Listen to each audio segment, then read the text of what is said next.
بات کیا ہے، واقعے کا صحیح پہلو کیا ہے، اس میں افراط و تفرید بہت ہے، مبالغہ آرائیاں بہت ہیں۔ سیدنا حسین ابن علی رضی اللہ تعالی عنہ کو کربلا میں شہید کیا گیا، یہ بہت بڑا ظلم ہے، اس میں دو رائے نہیں ہو سکتی۔ اور بڑی بات یہ کہ حکومت کی سرپرستی میں یہ کام ہوا ہے، اس لیے یہ بڑا ظلم ہے۔ جو اسلامی حکومت تھی، جو ایک خلافت کی دعوے دار تھی،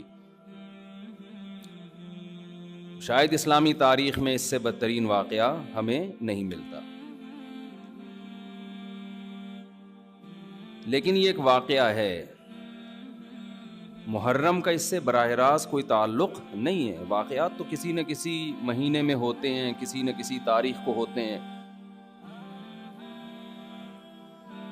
تو ان واقعات سے عبرت حاصل کرنی چاہیے، نہ کہ ان تاریخوں کو پکڑ کے ہم بیٹھ جائیں کہ چونکہ اس تاریخ کو یہ ہوا تھا تو ہم نے یہ کرنا ہے، اس ڈیٹ کو یہ ہوا تھا تو ہم نے یہ کرنا ہے۔ ہمیں کسی قیمت بھی اسلام کا دامن ہاتھ سے نہیں چھوڑنا۔ حضرت حسین رضی اللہ تعالی عنہ جو کربلا میں نکلے تو محرم ہونے کی وجہ سے تھوڑی نکلے تھے، تو سیاسی حالات کو درست کرنے کی نیت سے نکلے۔ وہ محرم ہوتا تو بھی جاتے، سفر ہوتا تو بھی جاتے، ربیع الاول ہوتا تو بھی جاتے، رمضان ہوتا تو بھی جاتے۔ اس کا محرم سے کیا تعلق ہے؟ جس چیز کو آپ نے حق پہ سمجھا اس کے لیے آپ نے خروج کیا، اس کے لیے اپنی گردن کٹا دی۔ غیرت کی شہادت کو ذلت کی زندگی پر ترجیح دی، پورا خاندان کٹوا دیا، مگر غیرت پر سودا نہیں کیا۔ تو اگر یہ سفر میں آپ کو موقع ملتا تو آپ سفر میں نکلتے، ربیع الاول میں موقع ملتا تو ربیع الاول میں نکلتے، رمضان میں ملتا تو رمضان میں نکلتے۔ ہمیں کیا کرنا ہے؟ چاہے محرم ہو، چاہے سفر ہو، چاہے ربیع الاول ہو، چاہے ربیع الثانی ہو، جمادی الاولیٰ، جمادی الثانیہ، رجب، شعبان، رمضان، ہمیں حکم یہ ہے کہ شریعت نے ہمیں جو حکم دیا ہم اس سے تجاوز نہ کریں۔ تو بہن بھائی فرقے بنتے چلے جائیں گے، محرم میں جو کچھ ہو رہا ہے یہ لوگ کریں گے۔ نبی نے فرمایا 73 فرقوں میں امت تقسیم ہوگی۔ میں نے اور آپ نے وہ کام کرنا ہے جو قرآن میں ہے، حدیث میں ہے، اور اس پر کس کا عمل ہے؟ صحابہ کا۔ اور یہ جو چاروں ائمہ ہے نا، انہوں نے انہی کو فالو کیا ہے، صحابہ کو۔ اس لیے امت کہتی ہے چاروں ائمہ کا جس مسئلے پر اتفاق ہو اس سے شذوذ اور خروج اختیار کرنا جائز نہیں ہے، کیونکہ یہ اس کی ظاہری ایک علامت ہے کہ حق اس میں منحصر ہے۔ اتنے بڑے بڑے ائمہ کیسے غلطی ایک سے ہوتی ہے، دو سے ہوتی ہے؟ چاروں متفق کیسے ہو گئے؟ اور اگر آپ نہیں مانتے تو اتنی بات تو مانتے ہو نا، نبی اور صحابہ یہ تو منصوص ہے نا۔ تو مجھے بتاؤ محرم صحابہ کی زندگی میں آیا تھا کہ نہیں آیا تھا؟ اہل بیت کی زندگی میں آیا تھا نہیں آیا تھا؟ کوئی ایک صحیح روایت ہمیں ملتی ہے کہ اہل بیت نے وہ کچھ کیا جو آج ہم کر رہے ہیں؟ کیا حضرت حسین ابن علی رضی اللہ عنہ سید الشہداء، کیا انہوں نے ماتم کی ترغیب دی ہے، یا ان کے اولادوں نے ماتم کی ترغیب دی ہو؟ غم منانا، غموں میں رونا پیٹنا، ماتم کرنا، اسلام صبر کی تلقین دیتا ہے۔ اہل بیت کا حکم بھی کیا تھا؟ صبر۔ واویلا کرنا، رونا پیٹنا، چیخنا چلانا یہ اسلام کا حکم نہیں ہے۔ بعض لوگ استدلال کرتے ہیں کہ فلاں موقع پہ نبی صلی اللہ علیہ وسلم روئے، فلاں موقع پہ فلاں صحابی روئے، غم کے موقع پہ روئے ہیں، غم کا موقع گزرنے کے بعد اس تاریخ آنے پر روئے، ایسا ہمیں تذکرہ بولو نہیں ملتا۔ غم کے موقع پہ رونا تو انسان کی نیچر ہے، فطرت ہے، اس میں بھی چیخنے کی اجازت نہیں ہے، ماتم کی اجازت نہیں ہے۔ عین جب صدمہ پہنچے اس وقت آپ کو ماتم کی اجازت نہیں، نبی نے لعنت فرمائی ہے، تو صدمہ گزرنے کے 1 سال بعد اس تاریخ کو آنے پر کہاں سے اجازت ہو گئی؟ میں تشدد کا قائل نہیں ہوں، میرا مقصد یہ نہیں ہے کہ آپ جو لوگ یہ کر رہے ہیں ان کو جا جا کے چھیڑیں، تنگ کریں۔ ہمارا ملک فرقہ واریت اور لسانی اور فرقہ وارانہ جھگڑوں کا متحمل نہیں ہے, مار دھاڑ اور نفرت والی تقریریں کرنا نہیں ہے. میرا مقصد تو اہل سنت والجماعت کو یہ بتانا ہے کہ آپ ایک فیصلہ کرو, آپ ادھر ہو یا ادھر ہو. آپ کے اصول کچھ اور ہیں, ان کے اصول کچھ اور ہیں, ان کو ان کے اصولوں پہ چلنے دیں. جب نبی نے کہہ دیا نا 73 ہوں گے تو 73 ہو کے رہیں گے. آپ فرقواریت ختم نہیں کر سکتے. آپ نے سلیکٹ کرنا ہے کہ صحیح کون ہے غلط کون ہے. آج لوگ کہتے ہیں فرقواریت ختم ہو جائے. میں نے کہا نہیں ہو سکتی ختم بھائی, نبی نے کہہ دیا 73 فرقے ہوں گے, کیسے ختم ہوگی؟ آپ نے سلیکٹ کرنا ہے, گائیڈ کرنا ہے کہ صحیح کون ہے, اپنے لیے سلیکشن کرنی ہے کہ ان میں صحیح کون ہے, میں وہاں جاؤں گا. آپ کے پاس بہت سارے آپشن ہوتے ہیں دنیا میں بھی, تو آپ سارے آپشن ختم کر دیتے ہو. کئی رشتہ آیا آپ کے لیے, بہت ساری لڑکیاں ہیں, آپ نے کہا یہ ٹھیک ہے باقیوں کو بم سے اڑا دو. او بھائی آپ کو جو سمجھ میں آئے آپ اس سے شادی کر لو, بلکہ اس سے بھی نہیں 3 اور سے کر لو. اور لڑکی کے پاس ایک آپشن ہے, تو بھائی جو سمجھ میں آ رہا ہے اس سے کر لو, باقی وہ دوسرا جو مرضی آپ کے بلا سے آپ کہیں اس کو مار دو, کیونکہ وہ غلط آدمی کا رشتہ میرے پاس آیا ہے, بندہ ٹھیک نہیں ہے, ابا اس کو مروا دو. ابا کہے گا بیٹا تو اتنے لوگ صحیح بھی ہیں غلط بھی ہیں, تجھے جو صحیح لگ رہا ہے وہ بتا دے, جو غلط ہے وہ اس کو رہنے دے, وہ تیرا کام نہیں ہے. دنیا میں بہت سی غلط بھی ہوتی ہیں, ان کو وہ غلط مل جائے گا. تو فرقے تو رہیں گے, حضرت عیسیٰ علیہ السلام ہی آ کے ان فرقوں کو ختم کریں گے, اور تلوار سے ختم ہوں گے یہ. اور یہ ہمیں اجازت, ہمیں بم پھاڑنے کی, تلوار چلانے کی, گالیاں دینے کی اور ایسے بیان کرنے کی جس سے نفرتیں پھیلیں, ہمیں اس کی اجازت نہیں ہے. ہمارے پاس تو جو بھی آتا ہے ہم اس کو گلے لگاتے ہیں. شیعہ لوگ بھی آتے ہیں, ہم ملتے ہیں, تمیز سے بات کرتے ہیں, اکرام کرتے ہیں, السلام علیکم. مذہب پہ بحث نہیں کرتے ہم, کیوں؟ ہمیں پتہ ہے خام خواہ کا جھگڑا ہوگا. جو سیکھنے آنا چاہے بات کر لیتے ہیں اس سے ہم. تو ہم نفرتوں کے قائل نہیں ہیں, نہ ہم تشدد کے قائل ہیں. ہم تو آپ کو یہ بتا رہے ہیں کہ آپ فیصلہ کرو کہ آپ ہو کس کیٹیگری میں. ہماری حدیث ہمیں یہ بتاتی ہے, ہمارے نبی ہمیں یہ بتاتے ہیں کہ ما انا علیہ واصحابی, جو میرے اور صحابہ کا طریقہ. ہمارے نبی پہ محرم بھی آیا, صحابہ پہ محرم بھی آیا, جو انہوں نے کیا ہم بھی وہی کریں گے.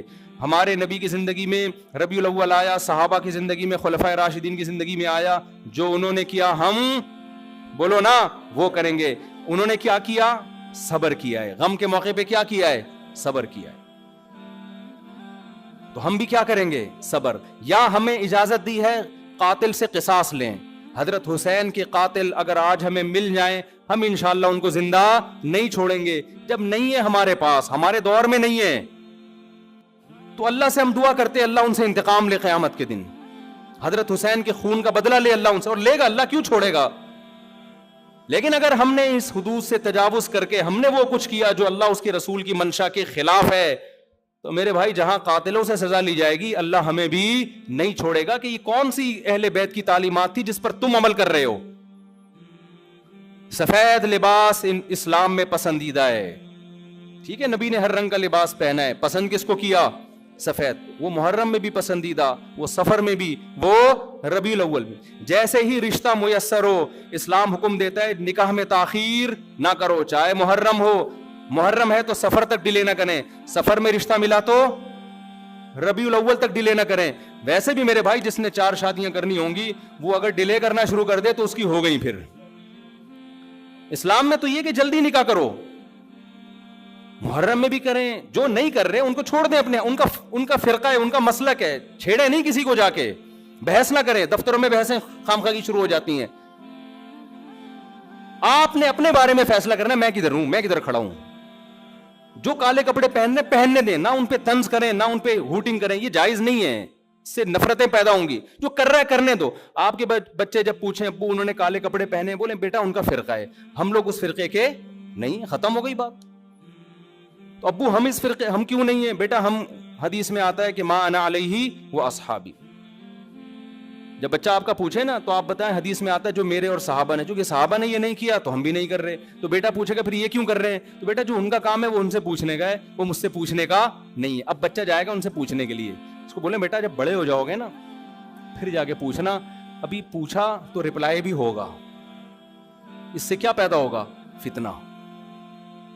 تو بچے میں کھوپڑی ہوگی تو وہ اتنی بات اس کی کھوپڑی میں انشاءاللہ آ جائے گی, 2 اور 2 4 کی طرح. پھر بچہ کہے گا ہمیں کیا کرنا چاہیے, اس کو بتا دو بیٹا قرآن میں صاف طور پہ لکھا ہوا ہے کہ ہم نے بنی اسرائیل سے عہد لیا تھا کہ ان احکام کو فالو کرنا ہے, بنی اسرائیل نے ان احکام کو چھوڑ کر فرقے بنا دیے. تو بیٹا قرآن میں سورہ بقرہ میں اللہ کہہ رہا ہے ان احکام کو فالو کرو, وَاعْبُدُوا اللَّهَ, اللہ کی عبادت کرو. سمجھتے ہو بیٹا ہم نے کیا کرنا ہے؟ اللہ کی عبادت. ابو عبادت کیسے کرنی ہے بیٹا؟ 5 نمازیں پابندی سے پڑھنی ہے, ٹھیک ہے نا.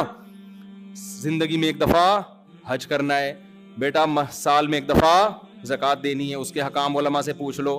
یہ کرنا ہے ہم نے, محرم میں بھی کرنا ہے, سفر میں بھی کرنا ہے, ربیع الاول میں بھی کرنا ہے, اور ربیع الثانی میں بھی کرنا ہے. جس کا جو حکم آتا جائے. رمضان میں روزے رکھنے, حج کے ایام میں حج کرنا ہے, وہ اللہ نے ڈیٹیں ہمیں بتا دی. ابا محرم میں کیا کرنا ہے بیٹا؟ محرم میں 9, 10 یا 10, 11 کا روزہ رکھنا ہے. اور زیادہ روزے رکھ سکتے ہو تو سبحان اللہ, حدیث میں آتا ہے سب سے زیادہ رمضان کے بعد روزوں کا ثواب کس مہینے میں ملتا ہے؟ محرم میں ملتا ہے. بیٹا ہم نے یہ کرنا ہے. سمجھ میں آ رہی ہے بات کی نہیں آ رہی؟ اور کیا کرنا ہے؟ اور اس سے بولو قرآن میں اللہ کہتا ہے وَلَا تُشْرِكُوا بِهِ شَيْئًا, اللہ کی عبادت کرنی ہے, اس کے ساتھ کسی کو شریک نہیں, پکارنا نہیں ہے صرف یا اللہ مدد, نہ یا علی مدد, نہ یا غوث اعظم مدد, نہ یا رسول اللہ مدد. یہ سارے نعرے بیٹا ہم لوگوں کے بولو نہیں. اچھا ابو فلاں نے فلاں کتاب میں لکھا ہے کہ یا رسول اللہ مدد تو دائرے اسلام سے خارج ہے. بیٹا کون دائرے میں داخل ہے کون خارج ہے یہ تیرا ہیڈ ایک, کیونکہ بچے نا اس کو لے کے پھر وہ فتوے دینا شروع. بیٹا اس کو چھوڑ دے اپنے حال پہ. میں جو تو نے کرنے کے کام ہے وہ میں تجھے بتا رہا ہوں. وہی ہے نا, ایک آدمی رات کو تہجد میں اٹھ کے دعا مانگ رہا تھا, اے اللہ سارے لوگ سو رہے ہیں, میں اکیلا جاگا ہوا ہوں, اس عمل کی لاج رکھ لے. سارے لوگ خراٹے لے رہے ہیں, میں اکیلا. لوگوں نے کہا تو اپنی باتیں بتا, ہماری برائیاں کیوں کر رہا ہے اللہ کے سامنے؟ ایک آدمی نے کمبل نکال کے بولا بھائی تو اپنا بتا نا, ہماری برائیاں ہمیں کیوں ساتھ میں گھسیٹ رہا ہے, یہ لوگ سو رہے ہیں. تو بیٹا یہ آپ کے کرنے کا کام ہے, باقی آپ کسی بھی فتوے کون یا رسول اللہ کہہ رہے, کون کس کا کیا مطلب ہے, چھوڑو اس بحث کو. اس میں پھر بڑی طویل بحثیں ہیں, یہ ایسے دلدل میں پھنسو گے نکلنے کے قابل نہیں رہو گے. اچھا ابو اور کیا کرنا ہے میں نے؟ تو ان کو بتاؤ وَاعْبُدُوا اللَّهَ وَلَا تُشْرِكُوا بِهِ شَيْئًا وَبِالْوَالِدَيْنِ احسانا. بیٹا ماں باپ کے ساتھ کیا کرنا ہے؟ احسان. کیسے احسان کرنا ہے؟ اللہ کہتے ہیں لا تقل لهما اف, ماں باپ کے سامنے اف بھی نہیں کہنا. ان کے قدموں میں جنت تلاش کرنی ہے, محبت سے ان کی پیشانی پر دیکھنے سے حج عمرے کا ثواب ملے گا. سب سے بڑا حق اللہ رسول کے بعد کس کا ہے؟ والدین کا. ابا اور کیا کرنا ہے میں نے؟ وَبِالْوَالِدَيْنِ احسانا وَبِذِي الْقُرْبَى. بیٹا جو رشتہ جتنا قریب ہے اس سے بنا کے رکھنی ہے. ماں باپ کے بعد سب سے قریبی رشتہ بھائی بہنوں کا ہے, ان سے توڑنے نہیں دیکھنا. چاہے محرم ہو چاہے سفر میں ہو, کوئی روٹھا ہوا ہے تو اس کو جا کے کیا کر لو؟ راضی کر لو. ان پہ خرچ کرو, ہدیے دو, ان کو نذرانے دو, تاکہ یہ جڑیں. جو رشتہ داری توڑتا ہے وہ محرم میں جو مرضی کر لے, حدیث میں آتا ہے وہ جنت میں نہیں جائے گا, چاہے وہ ربیع الاول میں جو مرضی کر لے. ابا اور کیا کرنا ہے؟ بیٹا رشتہ داری میں سب سے پہلا کام یہ ہے, قرآن کہتا ہے عورت کی میراث نہیں کھانا. میں مر جاؤں اپنی بہن کی وراثت اس سے پوچھے بغیر فوراً ہینڈ اوور کر دینا. سمجھ میں آ رہی ہے بات کی نہیں آ رہی ہے؟ فوراً کیا کر دینا, اس کے حوالے کر دینا میں مر جاؤں تو. ایسا نہ وہ 20 سال تک مانگتی رہے, یا آپ بولو ہم نے جہیز اتنا دے دیا تھا. اور بھی اس طرح کے حکام ہے جو سورۃ بقرہ میں ایک ہی جگہ اللہ نے وَقُولُوا لِلنَّاسِ حُسْنًا.